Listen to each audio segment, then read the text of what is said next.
We had multiple turns and comebacks on last night's episode of Raw. Plus, we got the backstage reaction to Cody Rhodes versus Seth Rollins at Hell in a Cell. And John Cena is making a WWE return this month. It's all in the wrestling news right now. Last night was Judgment Day for Judgment Day. In particular, the leader, the founder of Judgment Day. What's going on, Ross? I'll tell you, Tom, with my mouth. He said, I have a new member of the Judgment Day. Please come down to the wrestling ring, new member of the Judgment Day. I want to parade you like a little pony. Down came Finn Balor. The commentators for me ruined it a little bit by going, could this be a ruse? Could Finn Balor have a plan for the Judgment Day? What's main roster Finn Balor done to suggest he's capable of doing that, Tom? Not main roster. Yeah. He's Pele'd folk in NXT. Exactly, but it's a different beast on the main roster. Yeah. A much lesser beast. But down he comes Finn Balor. It's all going like, oh, we are the truth. We are the leaders. We are the future. All that sort of stuff. We are the world. And then Finn Balor basically just kicks Edge out and takes his spot, and they all beat him up and do a concerto, and Edge has been written off television for the foreseeable future. Now, it's quite interesting in terms of who did the instigating here, because whilst Balor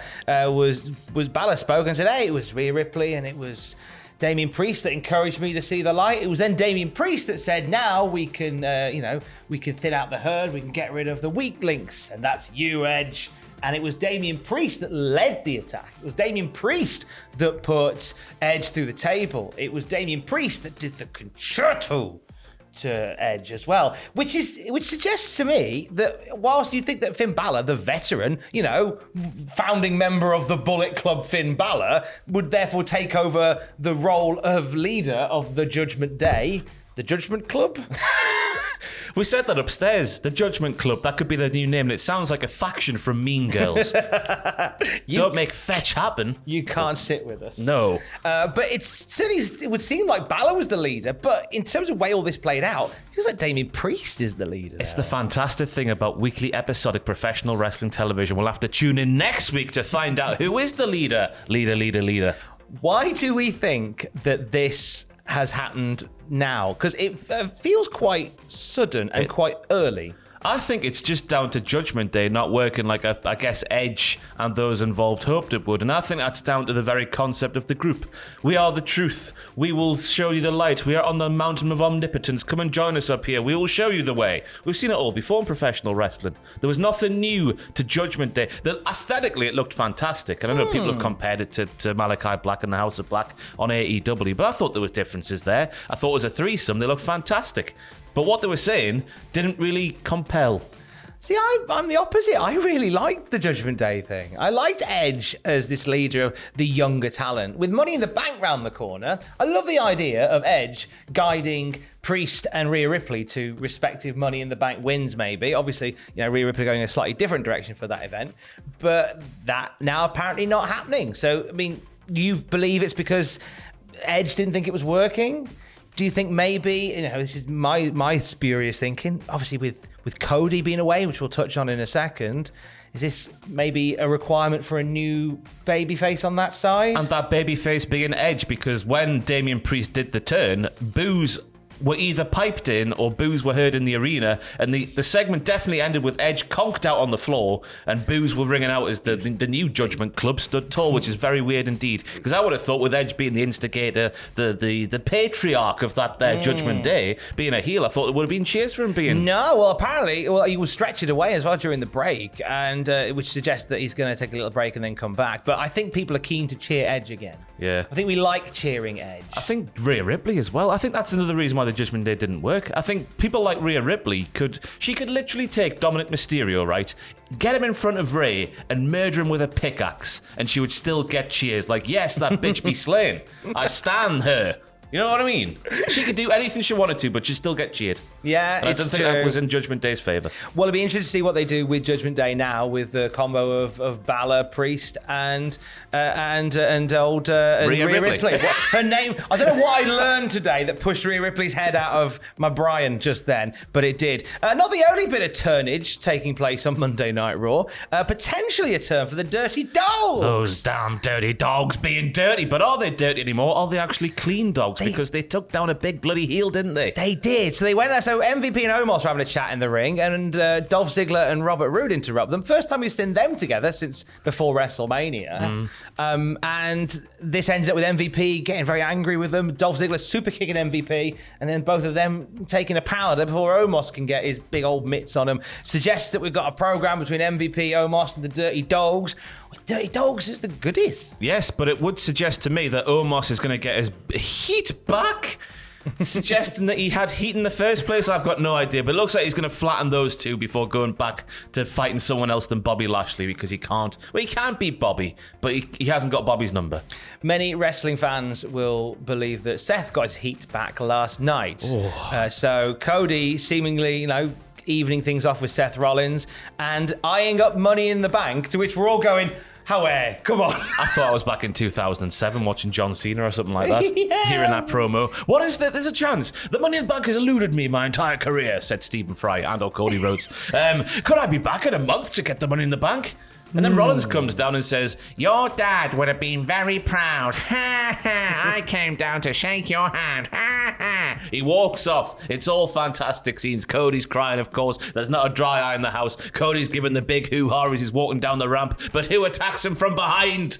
That's right, Seth Rollins again with the sledgehammer, and left him for battered on the ramp. And then here comes Curtis Axel to give him a hand, and a few other people. So this writes Cody off. We knew Cody was getting written off, and this is how we do it. With Seth getting the comeuppance that many believe he's been sorely lacking in this rivalry.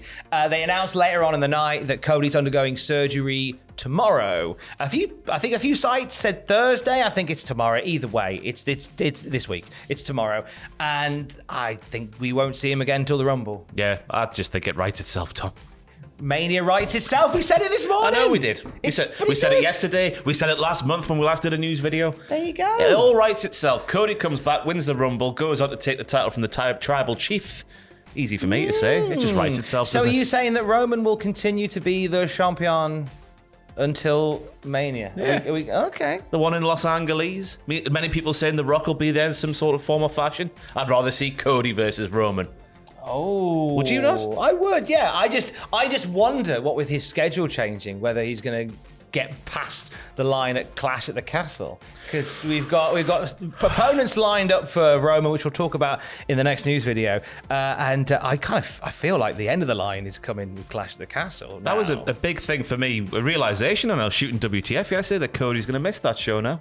Yeah, it's a bloody shame, that, isn't it? No adrenaline in his soul. No, or his Clash tit. at the Castle, or in his tit. there was a lot of adrenaline in his soul, but none in his tit at Hell in a Cell. Get well soon. What did WrestleVotes have to report about the backstage reaction to the Hell in a Cell match on Sunday? Multiple sources have reached out this morning with exemplary, as our Booker T says it, exemplary, when he does that thing on the kickoff show. I think he says shucky ducky quack quack. Exemplary words for the performance Cody Rhodes put in last night. Credit to Seth Rollins as well. Those at Gorilla were said to have loved, all in capitals, the match. A modern day all-time classic, Hell in a Cell, that the WWE will treat as much going forward. And I agree with those words with aplomb. A phenomenal effort by both Cody and Seth in that match. I think it was to the point where there was some speculation, some tiny little rumor bubbles popping up about Cody's faking the tear and saying that it was makeup because he worked that hard in that match. People went, he's faking this. It's all a wind up. I've seen a few people message me going, open your eyes, you idiot, it's clearly fake. I was like, okay, sure. Not about that or COVID. Well, they're still around, aren't they? I don't know why I said that. Anyway, I was watching Pat McAfee last night, who, by the way, revealed he was through his window whilst he was making super noodles. He was naked. He had anyway, I was watching him anyway on his podcast, right? And he revealed that he wasn't at Hell in a Cell himself because SmackDown only had one match, and they all agreed that it wasn't worth him making the travel to Chicago for that one match. But he also had his pal, who looks like he looks like Pinocchio from Shrek, and I can't remember his name. AJ, someone. You're a monster. You know, the guy who's got the gingerbread man. Whatever it was. He was sick because they showed the Cody injury. Like, oh my god, isn't it amazing what the body does when you tear your pec? And this fella who was with Pat McAfee on his podcast was like, yes, I had the same injury to the same tit. I had a bit more blood in the forearm than Cody did in his upper arm, but that's exactly what happens when your body does that. You just basically confirmed that it was real, as if we needed that anyway. I believed it was real all along. Of course it is. It's still real to me, damn it. We could certainly see how hurt Cody Rhodes was, and we can certainly see the return of a WWE legend. At the end of this month, John Cena has been announced for Monday Night Raw on June the 27th in Texas. To the day, Oh my God. 20 years since he walked out and faced up with Kurt Angle and went, "Ruthless aggression." Ha! Bitch, slap that mofo. I don't know what I'm doing here. But it's horrible that it's 20 years, because that's what 20 years feels like now, Tom, for me. So it's worrying, isn't it? Yeah. Because when I think 20 years, I think, oh, the 90s. Yeah. And I go, oh, no, that's not a thing. The gap from the 80s to the noughties feels a lot longer from the gap to the noughties to now. Makes you sick, doesn't it? Don't like it. But John Cena will be on Raw to roll back the years. I'm sure he will just walk out, say thanks very much, it's great, and then leave. Yeah. And not get any build for any match at SummerSlam at all. That's Austin Theory, isn't it? We saw that interview last week, which I think was on WWE's Instagrams or socials or whatever. It was like quick fire questions with John Cena. It was like one superstar you'd like to face, Theory. Yeah. One superstar you'd like to bitch slap, I don't know, Theory. Doing that also. Yeah, we're going to get to Theory. I mean, Theory working with Lashley, I think, is just something to keep him ticking over for a bit. Yeah. Like a higher caliber star than he's worked with prior. Not in terms of caliber, in terms of like higher in the card, in the pecking order, in the food chain. So Lashley, it's going to be him, and then Cena. So Theory rocketed through the ranks, and we're facing John Cena potentially at SummerSlam. But we'll find out in a couple of weeks when Cena rocks up on Raw doing the whole. Imagine if he came out just as a heel.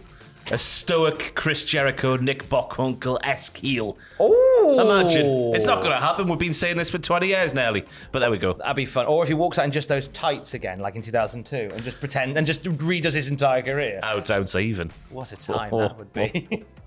We'll have more news throughout the day at cultaholic.com. Stay safe. I love you. Bye. And thighs.